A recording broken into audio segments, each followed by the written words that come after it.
Hello. If one were to be the sort of inelegant person to point such things out, one might point out that despite all the egalitarian rhetoric swirling about, we still live in an architectural culture that cultivates dominance, not in the sense of dominion as rooted in domus, home, but in the dual senses of control and territory. The star architects we are assured we must look to, the big, bold, challenging buildings they erect, condition folk to see a casual way of acting relative to ecologies, economies, cultures and justices as normative, as ideal, as something to believe in. In this episode of the A is for Architecture podcast, I spoke to Hilde Heynen, Professor of Architectural Theory at the Katholieke University of Leuven, and Lucia Pérez-Moreno, Professor of History and Theory of Architecture at the University of Zaragoza in Spain. Hilde is something of a star in the architectural theory firmament, not least since the publication of her seminal Architecture and Modernity, a Critique, in 1999, which has become one of the most cited texts in English-language architectural theory. Together, Hilde and Lucia have gathered a number of Hilde's most significant essays in a new book, Architecture and Feminist Critical Theory, selected writings by Hilde Heynen, published by Leuven University Press in 2025 and edited by Lucia. Most famous perhaps for her work as a feminist theorist, Hilde's work, and this book, tracks an evolving position which emerges out of critical theory into feminist theory and latterly towards an environmental justice, but always with an intention to describe another way of seeing things, in search of another path, one that is subtle, integrated, just, and with just a little less man-character energy. A is for Architecture, a podcast about architecture, buildings, urban culture and space. Hello and welcome to another episode of the A is for Architecture podcast. I'm delighted to be talking today to two esteemed scholars, Hilde Heynen. Hilde, I hope I pronounced your surname correctly. I've been pronouncing it like that for 15 years, so I may as well. Go on.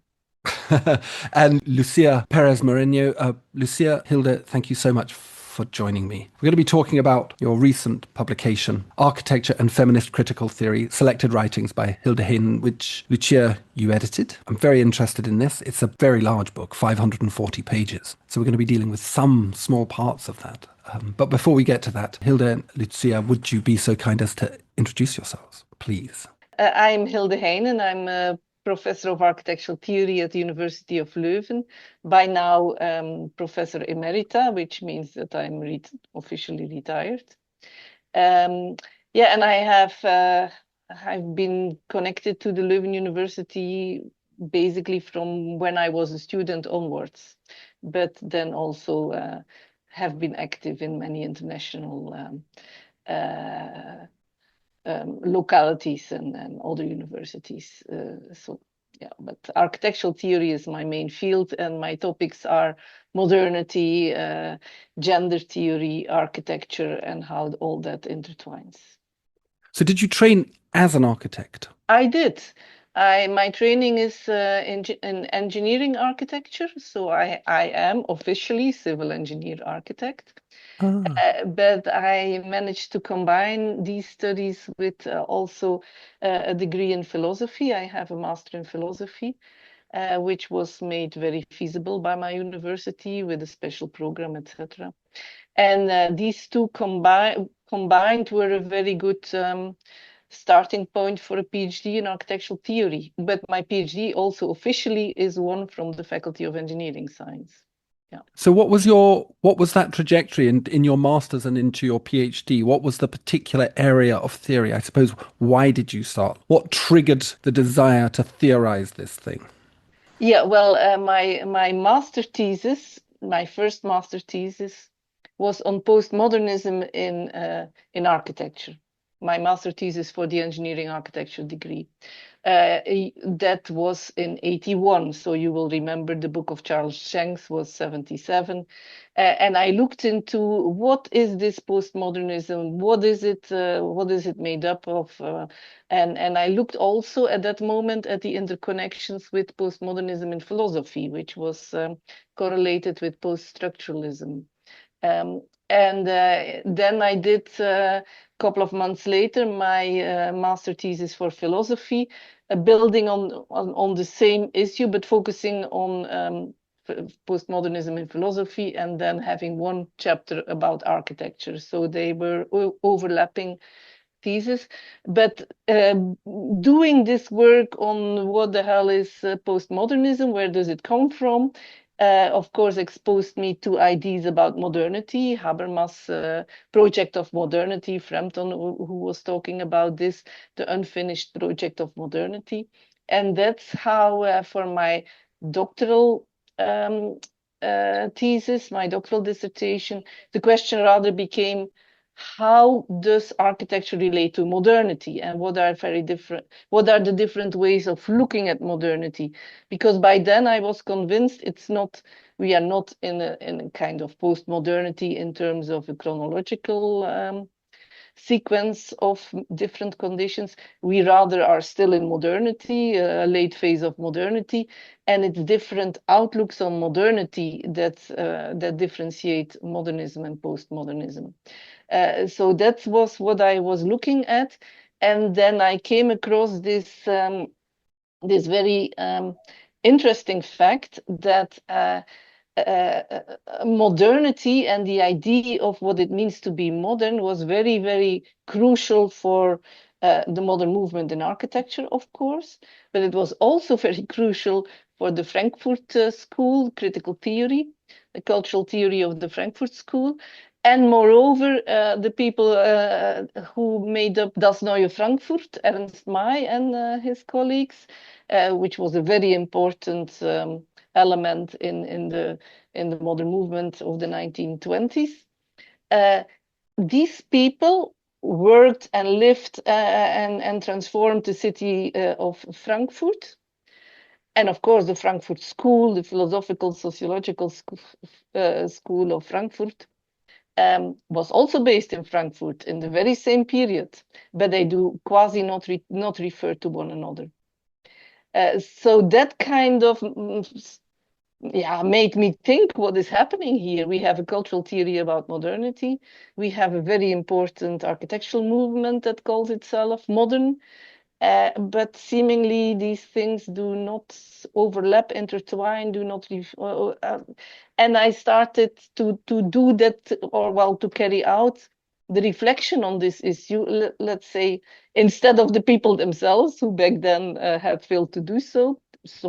Sometimes later, of course, these cultural trends have met one another. And for example, Tafuri famously did something similar that I have done then 30 years later. So it's not totally unrelated, the modernity in architecture, the modernity in philosophy or in cultural theory too. But in the 1920s, it's remarkable that it's. So I started intertwining my philosophical questions and my questions about architecture. And that was basically what made up my doctoral dissertation, which was the basis for the book that came out in 1990, Architecture and Modernity, a Critique. So that's how it came about back then. Yeah. That's very fascinating. And architecture and modernity is kind of where you stamped your mark, but you had spent time in the United States with fellowships, I think, at MIT. Am I right? And at the Getty? Well, yes, more or less. The MIT story is a very, very nice story. I told it to Lucia also. Because I had just in 1988, I finished my doctoral dissertation. There was one chapter about Gideon and the construction of the modern movement, Siegfried Gideon, but there were also chapters on Walter Benjamin and Theodor Adorno. And I had also looked at the moments that Walter Benjamin refers to Siegfried Gideon, and about, of course, Walter Benjamin's writings on architecture. So I knew a bit about Gideon. And then in 1989, there was the 100th anniversary of Gideon, and there was a symposium in Zurich. And somehow I came across the announcement, and I could travel to Zurich and participate as a member of the audience in that conference, organized by Werner Oechslin. But where also Stanford Anderson from MIT and Michael Hayes were presenting. And I was lucky enough in the very beginning of the conference, there was this announcement: we have a very nice program, but we have a couple of hours the last day, which we did not yet fill in, and maybe there are people here who want to present something, and they can do so in that third day of the conference. So I volunteered, which was quite scary because my dissertation was written in Dutch, and all of a sudden I had to think about it in English and to present in English. And but okay, I did that. And it went down very well because they were interested in this interconnection between Benjamin and Gideon. And on the basis of that one single presentation that didn't even last 15 minutes, I think, Stanford Anderson invited me to come to MIT as a visiting assistant professor, which I couldn't do immediately because I had responsibilities at home. And then it took a while for that to materialize. So I think I went to MIT in 91 and in 92. And then being there, I got to know the possibility of applying for a Getty postdoctoral fellowship, which was at that time excellent for me because it was a postdoctoral fellowship that you could take up at home. And since I was a single mom with 3 kids, that was a very good opportunity indeed. So in 1993, 94, that academic year, I had that Getty Fellowship, but I could simply spend it in Leuven and work towards what became the book Architecture and Modernity. It was also because I was based, I had these 2 semesters at MIT that I got to know Roger Conover of MIT Press, who was interested in my work. I got a couple of articles in what was Assemblage, then edited by Michael Hayes, who was in Harvard, and Harvard, of course, is just up the road from MIT, so we stayed in contact while I was there. And that's how I started, well, having these American connections, which of course were very important. If I now look back, it has been very important to cultivate these connections intellectually and otherwise. It's wonderful. Thank you for sharing that. And I do want to come back to your reflections on the differences between the modernity that you had experienced and understood in Western Central Europe versus the modernity of America. Maybe we can come on to that in a second, because my gut feeling says it's a very different animal. Absolutely true. But I never, I wrote also a bit about that in terms of architecture and what is the difference between international style, a version of modern architecture, and then the modern architecture as I got to know it from the European origins of it.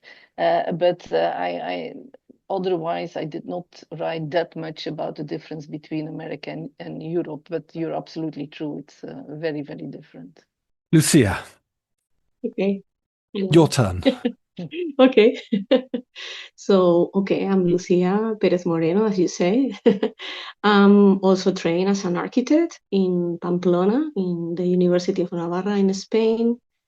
Then I moved to Finland and I did an international program in Aalto University.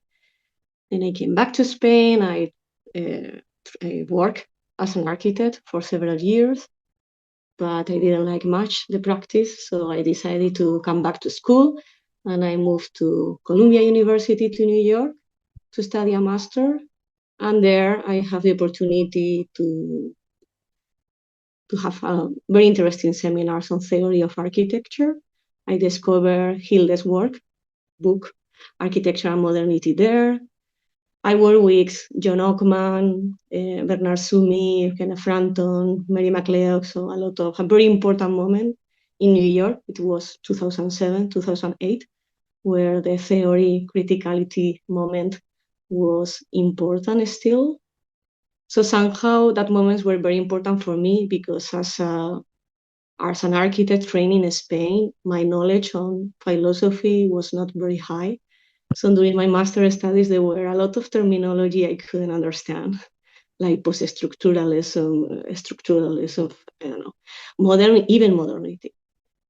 So somehow all this question about theory was important for me. I came back to Spain. I did my PhD in Madrid University, in Polytechnic Madrid University, and I started teaching in the University of Zaragoza, in which I'm based now. I'm professor now of history of architecture with focus on feminist theory, because somehow during the last years, I also, in the same moment I was like developing my career, I was also studying philosophy.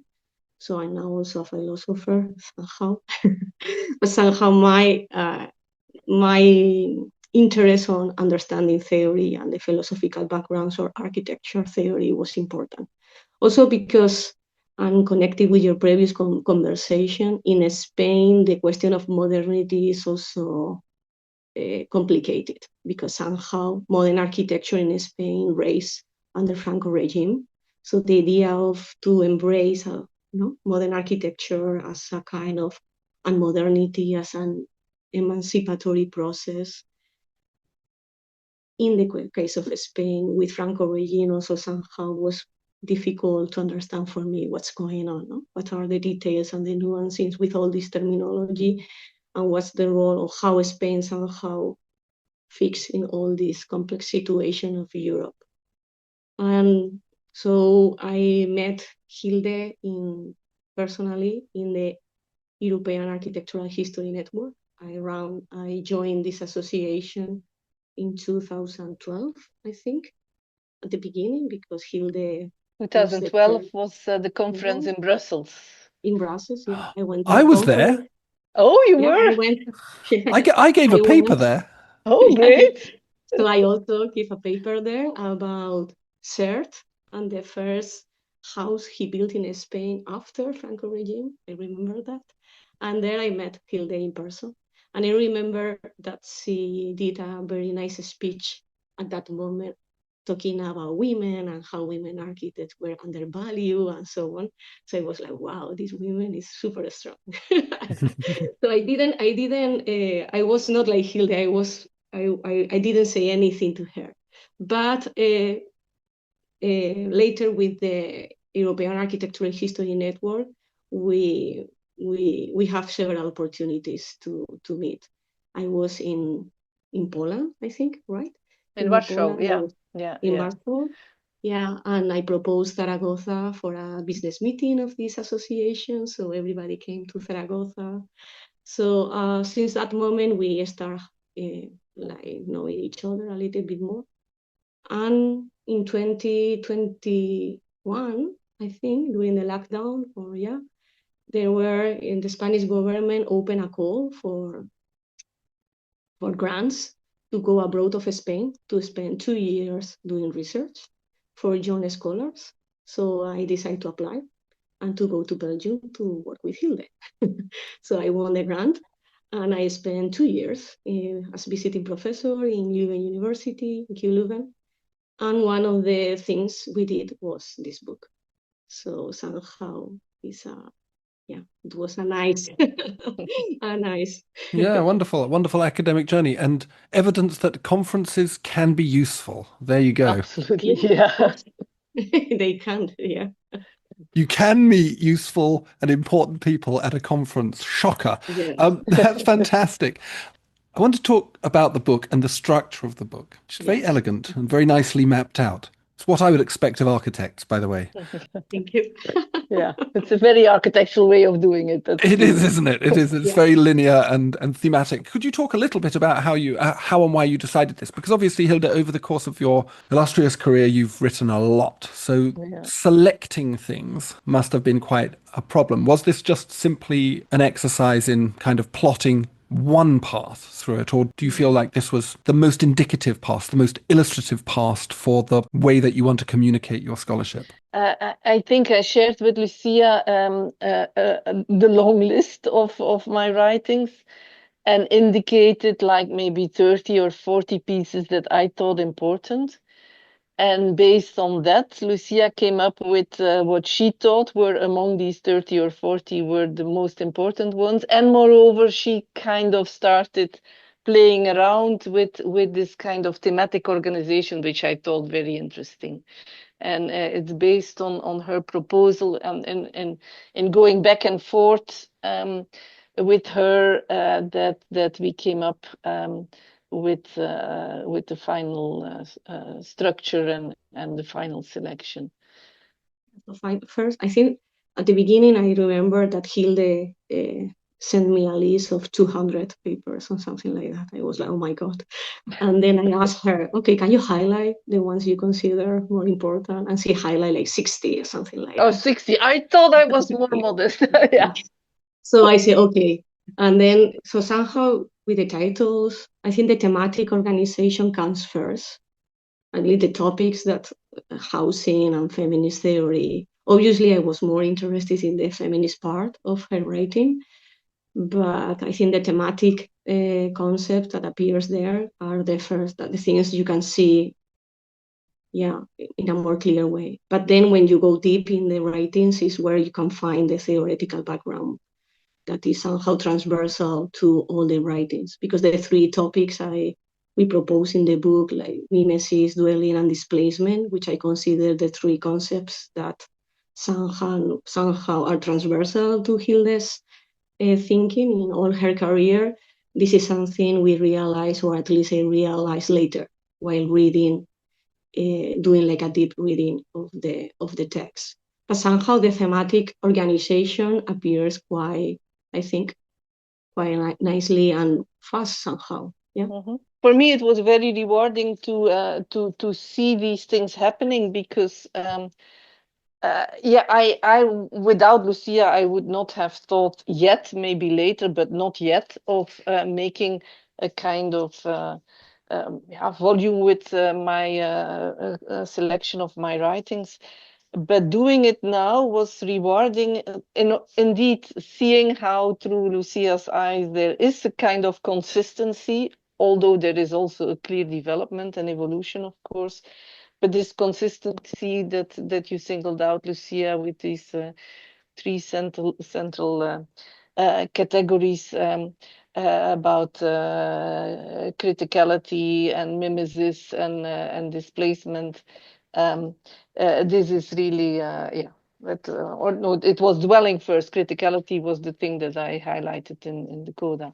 So dwelling and mimesis and displacement, these are indeed topics and concepts that I have been very much thinking about and trying to make them rhyme with architecture, resonate with architecture as well, mostly with architectural theory, but of course also with architectural projects. There is one important point here is that at the beginning we start with the idea of doing a book in Spanish. Yeah. Because my idea was to bring Hilde's intellectual writings into public Spanish audience. Because somehow for me the social values that she embraced in her writing and her defense of architecture as a social transformative practice is very important. And I see something I miss in my country. So it's sort of absent in the Spanish speaking world. Well, not absent, but theoretically talking, no in a kind of, I don't know, there are a lot of activism around and so on, but in a more theoretical, philosophical way, I feel an absence, or at least in the last years, in the last decade, we are losing this aspect quite a lot, I think. And this is something with Hilde and I, we share that somehow theory and the social and theoretical aspects of architecture are losing ground somehow in the education. So I thought that Hilde's position also and her ideas and values are important to be translated into Spanish. But suddenly the book appeared earlier in English than in Spanish. We are now working in Spanish translation of the book.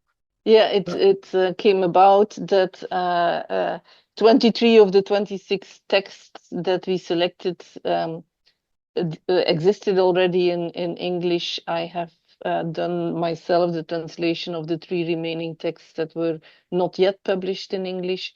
And that came together rather easily, more or less easily. Anyhow, that was not a huge financial investment to get that far.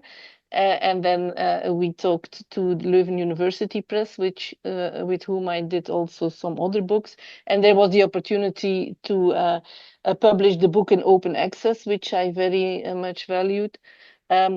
So and that's why this is the first step. But indeed, the original idea, and we're still very much looking forward to implementing that idea. It was to publish this book in Spanish, but translation, of course, does require some funding, and this is something that is not easy to obtain. Funding for translating from English to Spanish, scholarly works from English to Spanish. We have tried I can several imagine. avenues, but no, was not difficult. It's difficult, and also it's a lot of time because the texts are not easy. Yes. And to combine a translation with the daily tasks of the university is not easy. No, for sure. Well, hopefully some listener to this show will step up and give you loads of money to... That would be fantastic. Funding is the nightmare. It's the millstone around all of academia's neck, but probably the whole world's. Thanks ever so much for that wonderful introduction and to the origin story of the book. And as you said, there's these three overarching themes, Hilde, identified within your work of dwelling, mimesis, and displacement. I'd like to kind of touch on each of those if possible. In chapters 13 and 16 were two chapters that I picked out to look at in detail. There's this idea around the irreducibility of the concept of dwelling. And spend quite a lot of time on this podcast talking about housing and increasingly trying to find people who are willing to talk about what dwelling is. And obviously there's those totemic texts that architects read once and then refer to forever. Yeah. I'm guilty of it as anybody. Yeah. But you track a very interesting journey to this idea of its irreducibility. Would you be able to kind of, without repeating all 200 of your papers, kind of skim over that? Well, I guess for me, indeed, dwelling is a concept that has a certain irreducibility, although that particular word, irreducibility, is not that important. But I do think it's a very, very basic concept because it describes a very fundamental experience for many, many, many humans, I think. And it relates to many different layers. There is the almost metaphysical layer of how do you feel at home in the world? And I think it's very difficult for everybody to, at least for me, that's a very basic experience, to admit I do not feel at home in the world because the world is not okay. I do not feel comfortable on a very, very basic level. For example, living my very pleasant life in Belgium, enjoying my family, my partner, my kids, my grandkids, etc. While at the same time, conditions in Gaza, for example, are what they are. That for me that is what I call the uninhabitability of the world. And I'm following Adorno's use of these terms. The house is past, it no longer is, because the house, meaning in this metaphorical and metaphysical sense, meaning you feel at home in the world. On that metaphysical level, I don't think any of us feels at home in the world. But of course, and that's why I then describe dwelling as a process rather than a condition, the way we conduct our lives is always, for most of us, striving to make ourselves at home in the world. And this has to do with how we have relationships, and if a partnership becomes very important, you tend to move in together, so then you dwell together. If there are babies, then the house is, you might look for another house because also the baby needs a place, etc. So these practices of inhabiting, housing, is another layer of this dwelling. But for me, for example, if you look at romance novels or at films, etc., you very often find a literary topic that describes a love relationship, heterosexual or homosexual, as finding somebody with whom you feel at home. this metaphor is very, very much there. In that sense, for me, it's a very basic idea of being at home in the world. And now I also tend to make the connection with ecology, with the idea, and that in a way it still goes back to Heidegger. For Heidegger, dwelling is also taking care of the world, of the earth, making a world and taking care of the earth.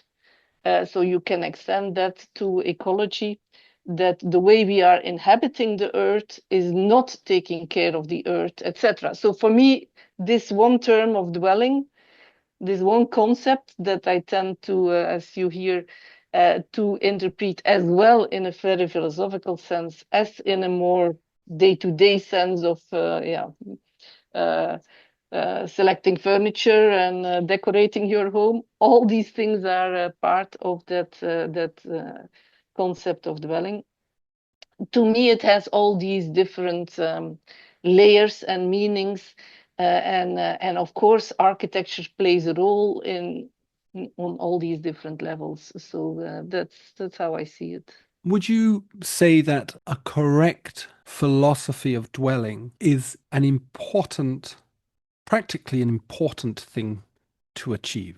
In that if we have a wrong understanding of home, we double down on that feeling of not being at home. We create a problem that doesn't need to be as bad as it is. Well, I think the concept of home is also in some respects very, very problematical.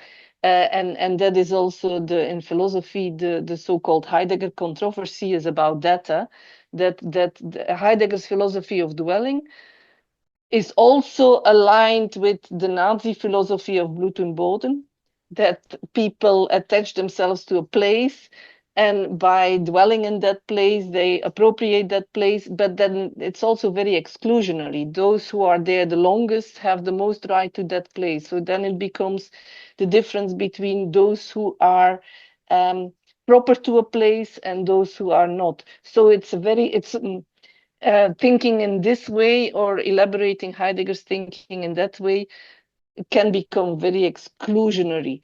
So I'm not embracing the concept of home, let's say, in its in that sense where it becomes exclusionary rather than inclusive.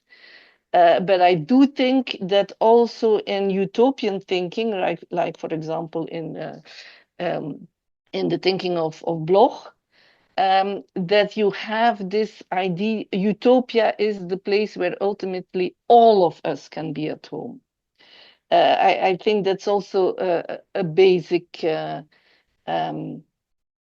point of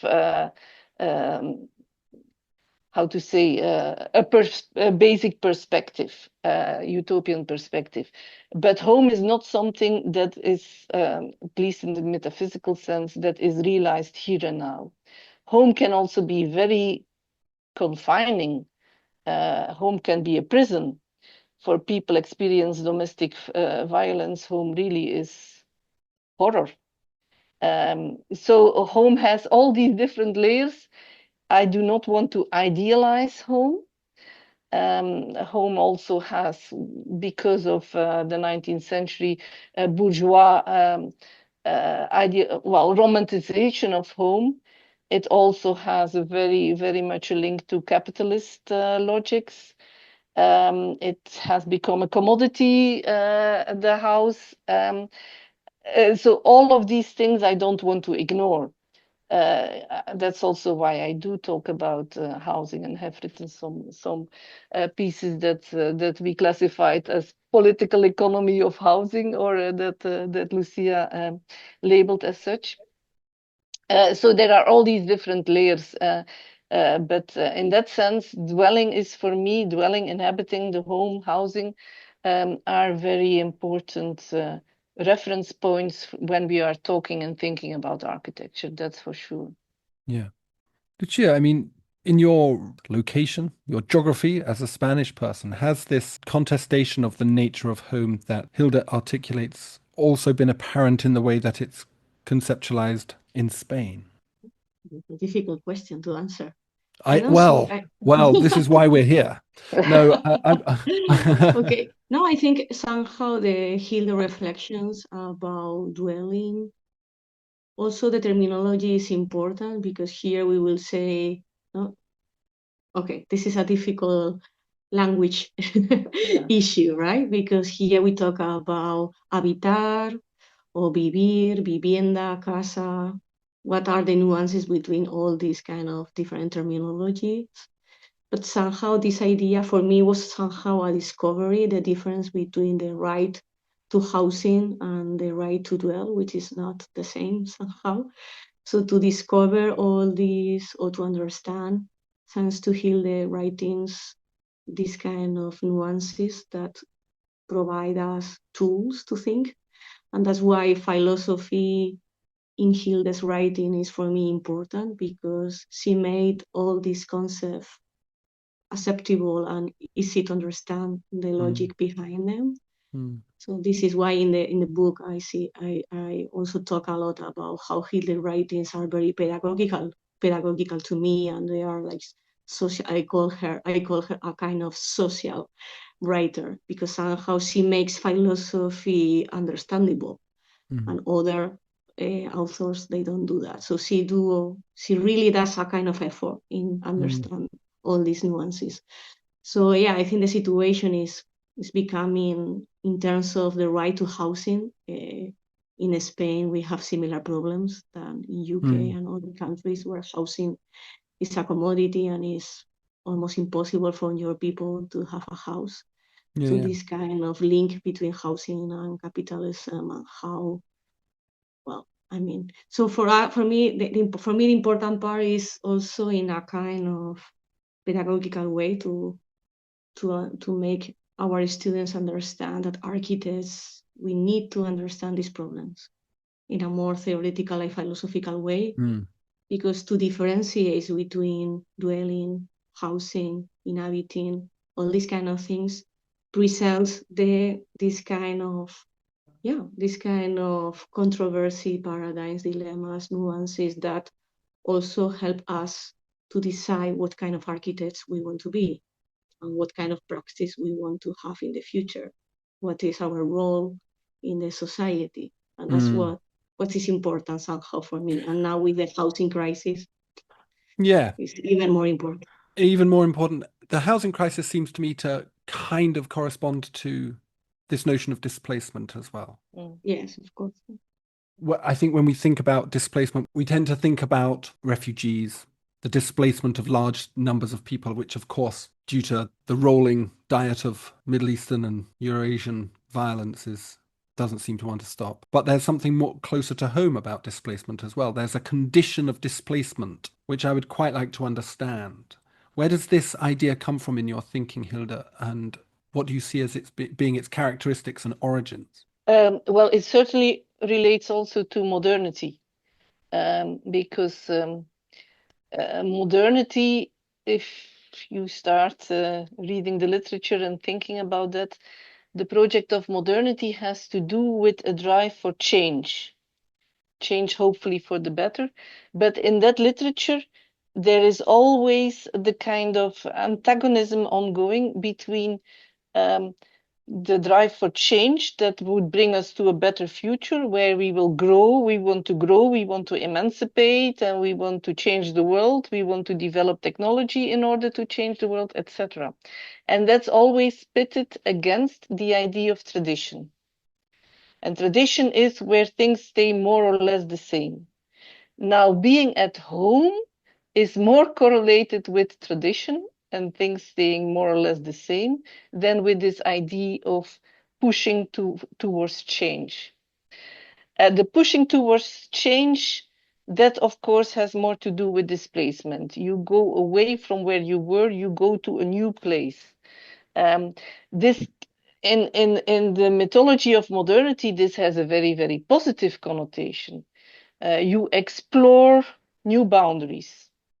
You go outside your zone of comfort. Even that kind of expression refers to this dialectic or these dynamics between being in a familiar environment where you where you are at home, and then pushing yourself to leave that sense of comfort to go for growth and emancipation and new experiences, etc. So displacement, I would even argue, is an integral part of us being human, and is there and is kind of intimately interconnected with the idea of home as its opposite. So this dynamic between dwelling and displacement is what plays out in modernity. And that's also why home, in the way that it's now understood on the level of, let's say, the international organization, home is kind of sediments in the idea of which passport do you have. If you have a British passport, you belong in the UK. If you don't belong there. And you're even not welcome as a visitor. You can be welcome if you come from countries where you are not seen as a threat, but even that we limit. If you are from the global south, you're not welcome. Not only, of course, in the UK, very same applies to Fortress Europe. So that's a way that the idea of home solidifies in a kind of political construction about who has the right to move where. And so in that and it's also, of course, very much bound up with modernity, because in modernity, the global population has continued to grow. And the pressure is also growing from all these populations that are no longer finding good conditions on the places where they are, and try to go somewhere else to find new places, which is the logic of modernity. That's also the logic of colonization, of course, from the 16th century onwards. But yeah, nowadays it materializes in that sense that displacement supposedly is not what you're ought to do, unless, of course, you're an expat. That's a very acceptable displacement. If you are a high-ranking employee of an international, a global firm, then it's quite okay that you move to Japan or India or China or whatever. That's very legitimate. The other way around, if you are a person from Black Africa and you want to live your life in the UK, forget it. Or at least you can make it, but it will cause a lot of troubles. It's not legitimate.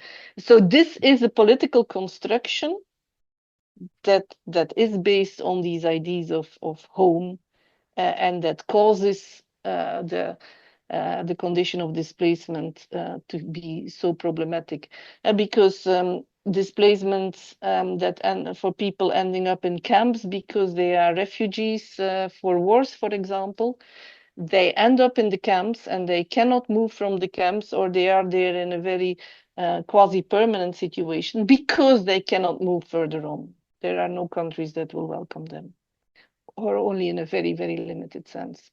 Mm. So all this intertwines. And of course, architecture plays a role in it, because architecture builds the camps, architecture builds the borders, architecture, etc. Thank you for that. I wanted to move on to talk about the evolution of your feminist theories, or your theories around architecture and feminism. You've mentioned Adorno already, and the ideas around critical theory. I suppose it would be interesting to understand, perhaps, Lucia, from your perspective, how you see the emergence of feminist thinking in Hilde's work, how it's taken place over the course of the papers in this book, but perhaps over the course of how you understand her writing. And now, obviously, that's going to be really awkward for you to do that, because she sat right here and you're going to have to make claims about Hilde's work that you're going to have to stand by, I'm afraid. As I understood it in sort of chapter 17 and then in chapter 18, there's this movement away from the kind of the critical challenge of feminism towards the productive possibility of a feminist epistemology, if that's a fair way of describing it. Yeah. I kind of wanted to understand that, and what does that look like? Yeah, somehow this is somehow the main idea of the book, or the way I organize the book, because I really believe that in Hilde's writing there is this move, or this change, or displacement to feminist theory. But I think Hilde is not writing on feminist theory in a philosophical way. I mean, she used feminist values and concerns because so she used these kind of ideas, but without a kind of aim of trying to define what gender means or something like that. So she's not in feminist philosophy as a philosopher. She used feminist theory as a tool to go further in her writings. And somehow in her first writings, you can see that she's always looking for women that are doing things like Catherine Bayer and others, right? So somehow even in her first book, in Architecture and Modernity, she also talked a lot about how knowledge on domesticity or in hygienic values in the house and things like that were somehow erased from scholars, master scholars like Gideon and many others, right? So somehow the ways is like digging and thinking of what's going on with this kind of knowledge made by women that is somehow erased of the main arguments has been there since the beginning, but is later in other writings where somehow this kind of like feminist activism in writing appears in a more visible way. For example, the article on the prescribed right is very clear. This is probably the article in which she used feminist theory as a methodological approach to the analysis of the jury arguments and so on, where you can see that in this kind of tables very clearly. But she have many other writings where she do that in the introduction book of Architecture and Negotiating Modernity, for example, when she talk about modernity and domesticity. This chapter for me is one of the best one in where you can see how feminist theory has been working there in this mind year by year. So somehow in the book, I wanted to try to make this displacement clear to the audience, because for me, this is important. So somehow, she's a woman. And this is something we are women, and somehow all this kind of theory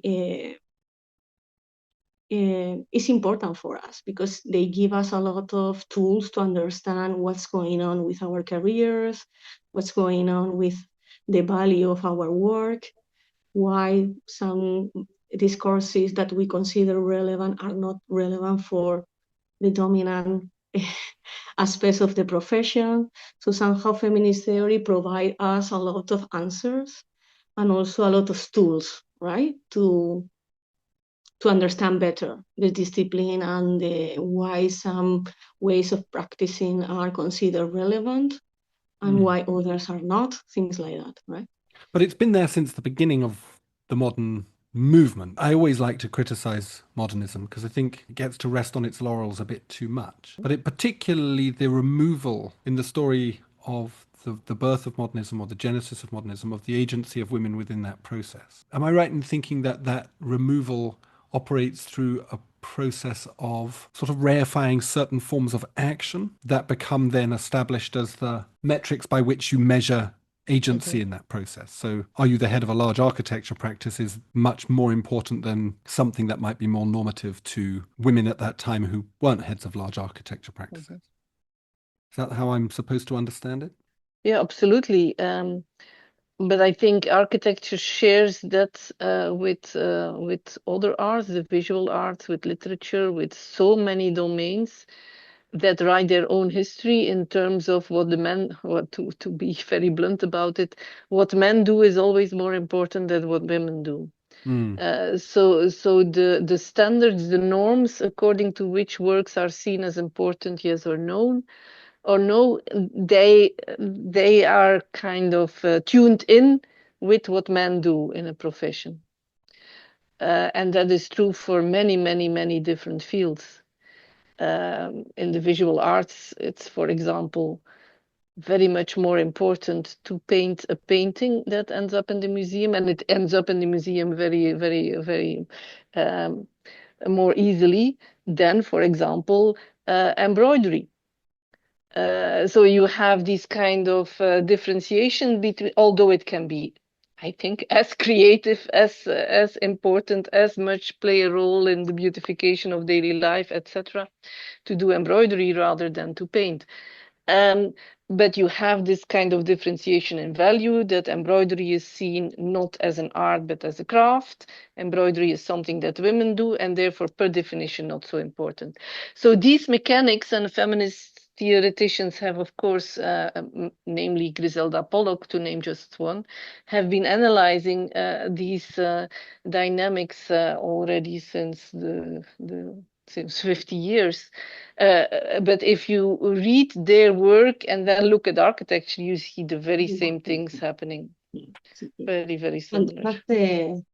But that's the interesting part, that somehow feminist theory is a kind of young discipline, I would say, half a century of history, right? But it's still young. So it's also interesting to see how scholars that somehow, in the case of Hilde, that she is active since the 80s, so somehow is her work, intellectual work, is going on at the same time that feminist theory is also evolving. So there are a lot of feminist historian of arts that are also working in the same way, like doing their job, politicians, sociologists, feminist politicians, socialists, and so on. So all this knowledge from feminist approach from different disciplines permeate one to another and also influence architects, obviously.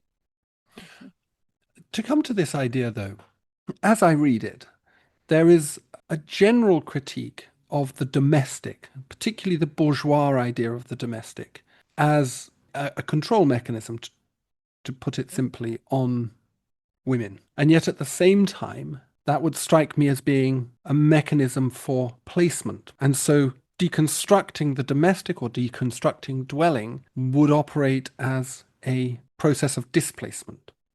Yeah, how do you square that circle, that on the one hand, a feminist critique inherently deconstructs the one thing that we've got left that might give us a sense of emplacement in the world? Yeah, I think it's indeed squaring the circle, but that's what is what it's all about. I think I end one of these pieces. I think the one on displacement and domesticity, with this idea of dwelling is a process of becoming. The home is never fully the home. The home can be, as I mentioned already, a place of enforcement, confinement, of control. The home can be the place of domestic violence. But in leaving the home, what you strive for as an individual in leaving the home is not to have no home any longer. You strive for making yourself another home. So it's a kind of dynamic evolution, or a dialectics, if you want, where we try, and that for me that's also the dialectic between home and modernity. Modernity is, and I'm following Marshall Berman there, modernity is about imagining a better home, imagining a better place, and in trying to realize and materialize that better place, destroying the old place. Because you destroy the old, you feel rootless and less at home. But if you only look backwards and only stay where you are in your zone of comfort, so to say, that's also not the answer, because then you don't evolve, then you don't mature, then you don't grow, then you don't emancipate. And then at a certain point, your home becomes more like a prison than something else, or a coffin. So it's this dynamic that we really have to understand, and that is also underscored by, for example, feminist theorists like Rosi Braidotti, with her nomadic thinking that stresses these things.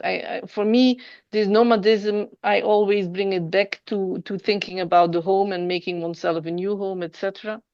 But the nomadic thinking is really very important. And it's destroying the old in order to make something new that is better. That's the best way to describe it. So maybe it's doing away with the only place we have left that is ours. I don't know, but you always do it in order to make a better place. But I think that yeah, feminist theory in general works that way. We need to understand structures, how oppressive structure for women and minorities work.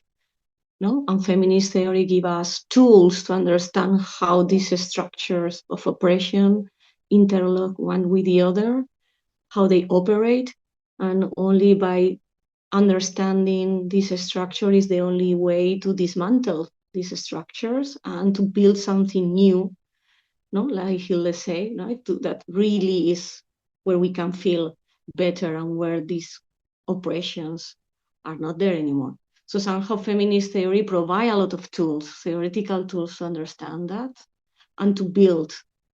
You destroy or you dismantle or you deconstruct the structure. In this process of deconstruction, you understand. And by understanding, you are able to rethink new structures.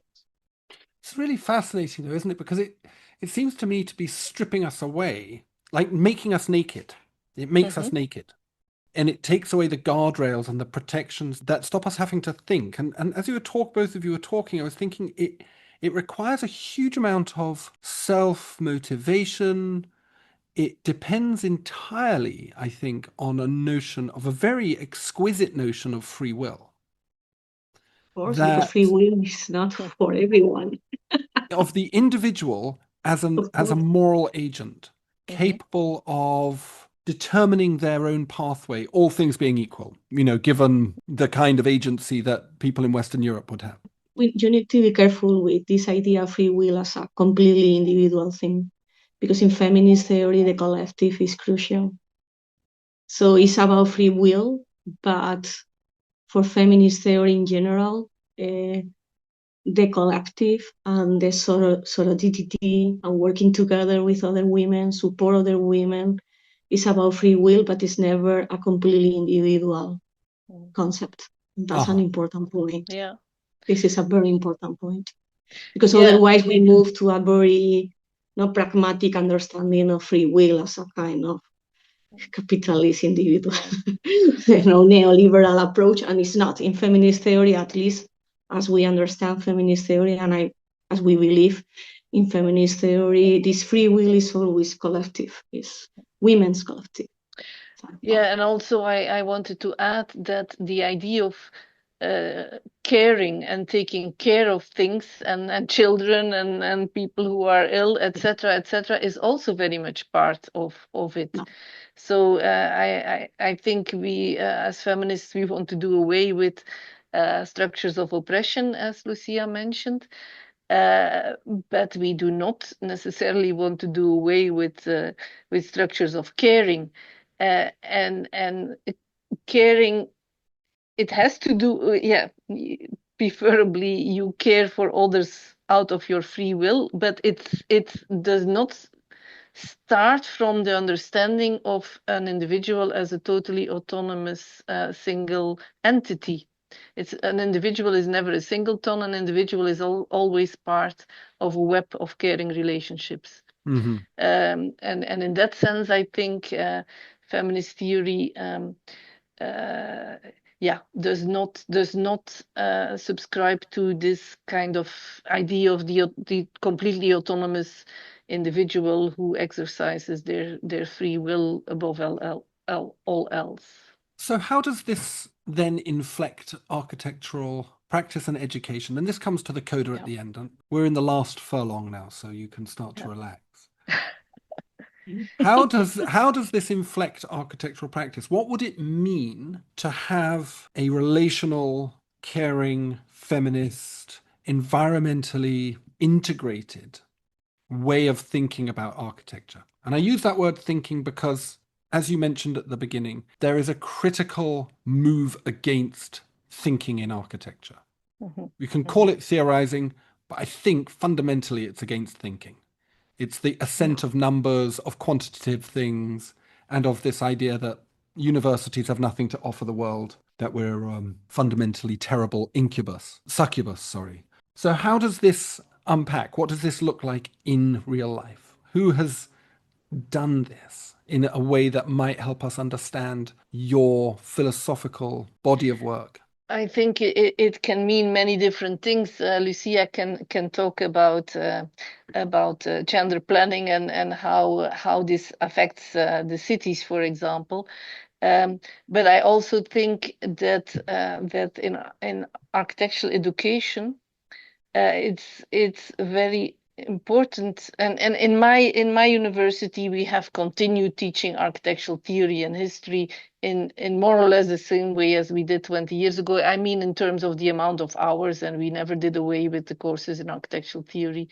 So it's part of that education to push students to critically reflect on what architecture means and how they implement architecture, how they do it in the design studio, and looking critically at their own work and how it fits within these overall themes that we are discussing in theory, etc. I think that's very important. For me, it remains important, and I never saw the logic of doing away with these architectural theory courses. Although, of course, there is a tendency, certainly after the post-criticality debates of the early 2000s, there is a tendency worldwide to decrease the courses in architectural theory, and there is also, I think, from architects a certain desire to focus on design without being encumbered by all these difficult questions. So that might be the case, but I do believe, and all the more so now that we are moving into the era of artificial intelligence, I do believe that these tools of critical thinking offered by architectural theory, by gender theory, by feminist philosophy, etc., are extremely important. And that it also means that we have to understand also that architecture and making the built environment is never the work of one person, one master genius architect. No, not at all. It's always collaborative, and the best projects that are around are made by different people in different constellations who are jointly trying to make a better city. But for me also, this means that we need to theoretically also focus, for example, on these issues of sustainability and ecology. Architectural theory has to embrace these things too, and architectural practice. And it's not just about the numbers, because you're absolutely right. That's too easy a kind of solution. It's not for the moment. I really don't believe that if you have a certificate with so many points on this scale or that scale, that this means that your building and what you did is absolutely sustainable, etc., and contributing to a better ecological future. There still is a lot of critical thinking to do there too, and I am a firm believer in this need for critical thinking. Lucia. Right. Well, I mean, I know in Spain, in bachelor degrees, the number of credits we have for theory and history is going down year by year, because somehow all technical parts, drawing, computer science, all that is taking most of the time of the students. So for me, it's important to have time for them to think about the social role they play in all this game, because as Hilde said, architects, we are only one agent, and to make the city better or buildings or wherever, we need to play with different agents, and we are a crucial one, right? Because we are the technicians. And as technicians, we have a power. We have the power to decide. what to do. So to be conscious about the social consequences of our designs, of the way we understand the city or the way we understand the profession, I think is very important. Because otherwise, a lot of students, I don't know in the UK, but here in Spain, a lot of students, there is a huge tradition of studying architecture because it's a profitable discipline. This changed a lot since 2008, after the big crisis. Mm-hmm. Now it's not like that anymore. And now the profession is very polarized. So few people is making a lot of money and a lot of people is like having a very bad salaries. But in the 90s or before, somehow architecture was an elitist profession, right? And if you study architecture, you are your destiny is to make a lot of money. So, but this is changing quite a lot, right? And I think it's one of the reasons why we have much more women now in the schools, because the profession is not desired by people who wants to make money. And this is how men are educated, no? Men are educated to make money mainly, which is quite a pity somehow, right? So the social implications of architecture, for me, is one of the most important things we need to transmit to our students. But unfortunately, we don't have really in the curriculums of the bachelor degree and the master degrees. Sometimes we don't have enough time to make them understand that. And this is a huge problem, because architecture is a very important discipline for the world and for everybody. You know? So somehow feminist theory is bringing back this idea about the importance of the social values. Also is trying to question the relevance of architecture as a kind of discipline that create objects done by authors. This idea of Julie Willis have a very important paper where she talk about that, how our tradition understand architecture as object, new objects created by an author that is normally a male author that have a huge creativity. So this idea that architecture means to create or design or build a new object is, in my opinion, completely wrong. Architecture is much more than that. And we need to understand that, because otherwise a lot of our students that really have possibilities to develop a career in other ways of working that did not imply or do not imply to make new objects, they lose possibilities. At least this is my feeling. No? They lose possibilities of have a career in working in urban planning or in humanitarian aspects, because architects are needed in a lot of different ways. And sometimes we educate our students that the only thing important is to create a new object. And this is completely wrong, because this is only a very small part of architecture. Architects can do much more things, and much more things that are good for society and that really can have an important role in our complexity nowadays, right? So for me, feminist theory is a way to engage with that. And this is what I really believe, that feminist theory give us a lot of tools to make the students understand that. But it's not easy.